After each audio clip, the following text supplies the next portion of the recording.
رحمۃ اللہ تعالیٰ وبرکاتہ۔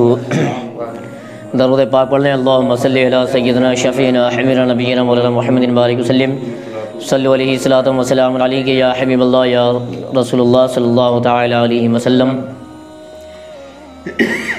گزشتہ دن میں نے آپ کو فضیلت شعبان کب ہے اس کی تاریخ بتائی تھی۔ آج انشاءاللہ الرحمن قبر کی زیارت کے تعلق سے کچھ باتیں احادیث کے ذریعے سے اور فقہاء کرام نے جو طریقہ بتایا ہے اس طریقے سے اور ایصال ثواب کے بارے میں آپ حضرات کو بتاؤں گا۔ آج تو ہمارے ہر نوجوان طبقہ اس چیز سے غافل ہے کہ وہ قبر کی ادب کس طریقے سے کریں، قبرستان میں کس طریقے سے جائیں، اور ہم صرف اپنے مردوں کو چند مخصوص راتوں میں ہی یاد کرتے ہیں، جیسے شب برات کی رات ہے یا عید کے دن ہے، ان دنوں میں یاد کر لیتے ہیں، بس ہو گیا، اس کے بعد ہم پورا سال بھول جاتے ہیں۔ نہیں، دیکھیے ہونا تو یہ چاہیے کہ ہم ہر جمعہ کو بعد نماز فجر یا بعد نماز جمعہ یا ہر شنیچر کو یا دوشنبہ کو اپنے اہل و عیال کی قبر پر جائیں، جا کر کے ان کے حق میں دعائے مغفرت کریں اور اللہ کی بارگاہ میں ان کے لیے دعا کریں، کیونکہ دیکھیے قبرستان جو ہے، قبرستان ایک ایسی جگہ ہے جہاں ہم پہنچتے ہیں تو وہاں پہنچنے کے بعد ہمیں اپنی آخرت یاد آتی ہے، اور وہاں پہنچنے کے بعد ہمیں یہ سبق ملتا ہے کہ اس قبر پر جو ہم آئے ہیں اور یہاں جتنے بھی لوگ لیٹے ہوئے ہیں، ہم سے پہلے جتنے بھی لوگ یہاں آئے ہیں دنیا میں جب یہ تھے تو ہم سے بہتر تھے، ہم سے اچھا تھے، آج ان کا حال کیا ہے۔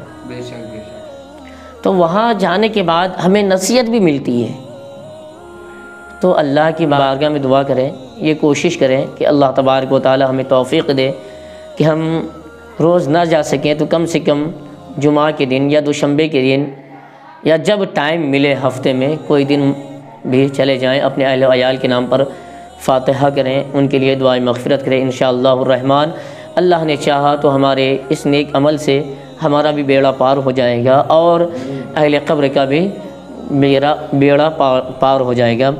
آئیے کچھ احادیث مبارکہ زیارت قبر کے تعلق سے۔ دیکھیے آج کل طرح طرح کے لوگ ہیں، طرح طرح کے فرقے پیدا ہو رہے ہیں۔ لوگ اگر ہم قبر پہ جا رہے ہیں تو لوگ کچھ ایسے بھی ہوتے ہیں جو ہمیں منع کرتے ہیں کہ یار کیوں جا رہے ہو، یہ ہے، ایسا ہے، ویسا ہے۔ ہمیں ان باتوں میں نہیں کرنا، ہمیں تو اپنے اسلاف کی بات ماننی ہے، ہمیں اللہ و اللہ کے رسول کی بات ماننی ہے، ہمیں صحابہ کے نقش قدم پر چلنا ہے، اولیاء کرام نے کیا فرمایا ہے ہمیں ان کے نقش قدم پر چلنا ہے، ہمیں آج کی مولویوں کی بہکاوی باتوں پہ عمل نہیں کرنا۔ آئیے کچھ احادیث مبارکہ۔ صحیح مسلم کی حدیث میں حضرت بریرہ رضی اللہ تعالیٰ عنہ سے روایت ہے، نبی پاک صلی اللہ تعالیٰ علیہ وسلم نے فرمایا کہ میں نے تم کو زیارت قبور سے منع کیا تھا۔ کب؟ پہلے۔ پھر کیا فرمایا آپ نے؟ اب تم قبروں کی زیارت کرو، اور میں نے تم کو قربانی کا گوشت 3 دن سے زیادہ کھانے کی ممانعت کی تھی، اب جب تک تمہاری سمجھ میں آئے رکھو اور کھاؤ، رکھ سکتے ہو اور کھا سکتے ہو۔ دیکھیے پہلے اللہ کے رسول نے کیا فرمایا تھا؟ منع فرمایا تھا، پھر بعد میں آپ نے کیا فرمایا کہ اب تمہیں اجازت ہے، یعنی اب تمہیں زیارت قبور کے لیے اجازت ہے، تم جاؤ۔ اللہ کے رسول نے اس حدیث میں یہ بھی فرمایا کہ پہلے شریعت اسلام میں 3 دن سے زیادہ اللہ کے رسول نے فرمایا تھا کہ قربانی کی گوشت کو نہ رکھو، جو اہل مستحق ہے، جو اس کے مستحق ہے ان میں تقسیم کر دو۔ لیکن بعد میں جب مسلمانوں کے حالات صحیح ہوئے تو اللہ کے رسول نے فرمایا کہ اب جب تک تمہاری مرضی چاہے تم قربانی کے گوشت کو کھا سکتے ہو۔ تو اب ثابت کیا ہوا اس حدیث سے کہ قبر پہ جانا جائز ہے۔ اور ایک حدیث مبارکہ ابن ماجہ رضی اللہ تعالیٰ عنہ حضرت عبداللہ ابن مسعود رضی اللہ تعالیٰ عنہ سے روایت کرتے ہیں کہ رسول اللہ صلی اللہ تعالیٰ علیہ وسلم نے فرمایا کہ میں نے تم کو زیارت قبور سے منع کیا تھا، اب تم قبروں کی زیارت کرو کہ وہ دنیا میں بے رغبتی کا سبب ہے اور آخرت یاد دلاتی ہے۔ یعنی اللہ کے رسول نے کیا فرمایا کہ اب تم قبروں کی زیارت کرو، کیونکہ جب تم وہاں جاتے ہو تو تمہیں وہ قبر دیکھ کر، اہل قبر کو دیکھ کر کے جو وہاں لیٹے ہیں، جو وہاں آرام کر رہے ہیں، انہیں دیکھ کر کے تمہیں دنیا سے بے رغبتی ہوتی ہے اور آخرت یاد آتی ہے۔ یہاں جب تم قبرستان میں جاؤ گے تو اللہ کے رسول نے فرمایا کہ وہاں سے تمہیں ایک سبق ملے گی، ایک نصیحت ملے گی، اور وہ نصیحت کیا ہے؟ اس حدیث کا مفہوم میں آپ کو بتا دوں، وہ نصیحت یہ ہے کہ دنیا بے ثباتی ہے، دنیا سے دل لگانا بیکار ہے، دنیا دار سے محبت کرنا بیکار ہے، اصل کیا ہے؟ آخرت۔ اصل ہماری منزل کیا ہے؟ قبر۔ ہم چاہے کچھ بھی کر لیں، مرنا ضرور ہے، تو جب ہم قبر میں جاتے ہیں تو اہل قبر کے حالات کو دیکھ کر کے ہمیں سبق حاصل ہوتی ہے۔ اس لیے اللہ کے رسول نے فرمایا ہے کہ اب تم قبروں پر جاؤ، زیارت کرو، کیونکہ اس سے تمہیں دنیا سے بے رغبتی اور آخرت یاد دلاتی ہے۔ ایک حدیث تو یہ ہے۔ حدیث نمبر 3 صحیح مسلم میں حضرت بریرہ رضی اللہ تعالیٰ عنہ سے روایت ہے، آپ فرماتے ہیں کہ رسول اللہ صلی اللہ تعالیٰ علیہ وسلم لوگوں کو تعلیم دیتے تھے کہ جب قبروں کے پاس جائیں یہ کہیں۔ کیا؟ اللہ کے رسول علیہ الصلوۃ والتسلیم لوگوں کو یہ تعلیم دیتے تھے کہ جب قبروں کے پاس جائیں تو یہ کہیں۔ کیا کہنا ہے؟ سنیے، السلام علیکم اہل الدیار من المؤمنین والمسلمین وَإِنَّا إِن شَاءَ اللَّهُ بِكُمْ لَاحِقُونَ نسأل اللہ لنا ولکم العافیہ۔ کیا فرمایا اللہ کے رسول نے کہ جب تم قبروں کے پاس جاؤ یا قبرستان کی طرف سے تمہارا گزر ہو تو یہ دعا ضرور پڑھو۔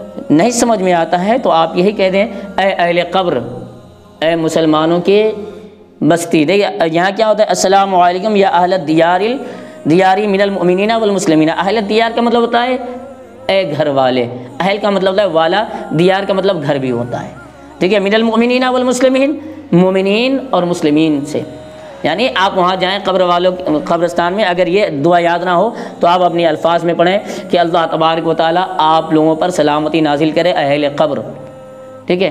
آپ ہمارے سابقین میں سے ہیں، انشاءاللہ ان قریب ہم بھی آپ سے ملاقات کریں گے، یعنی ہم بھی قبرستان میں آئیں گے، ہم بھی اسی مٹی کے اندر آئیں گے، ہمارا بھی یہی حشر ہوگا۔ اللہ کی بارگاہ میں دعا ہے کہ اللہ آپ کی بھی مغفرت فرمائے اور ہماری بھی مغفرت فرمائے۔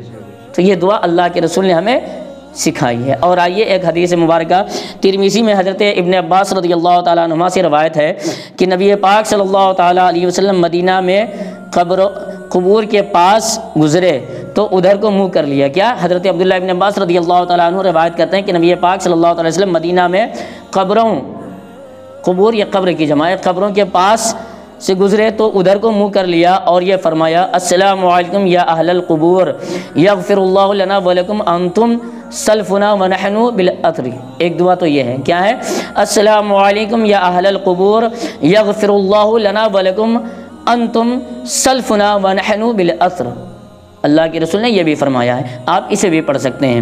ایسی بہت ساری احادیث مبارکہ ہے جس سے یہ ثابت ہوتا ہے کہ قبر پر جانا جائز ہے اور فاتحہ کرنا جائز ہے۔ اب اگر کسی شخص کو یہ چیزیں نہیں آتی ہیں تو میں ان سے یہ کہوں گا کہ آپ جب قبرستان میں جائیں، اپنے اہل و عیال کی قبروں پر جائیں تو کچھ نہ آئے، آپ کلمہ شریف کا ورد کر لیں، درود شریف کا ورد کر لیں، ان کے حق میں بخش دے۔ انشاءاللہ تبارک و تعالیٰ کلمہ کی فضیلت سے، درود شریف کی فضیلت سے اللہ تبارک و تعالیٰ ان کے تمام تر گناہوں کو معاف فرما دے گا۔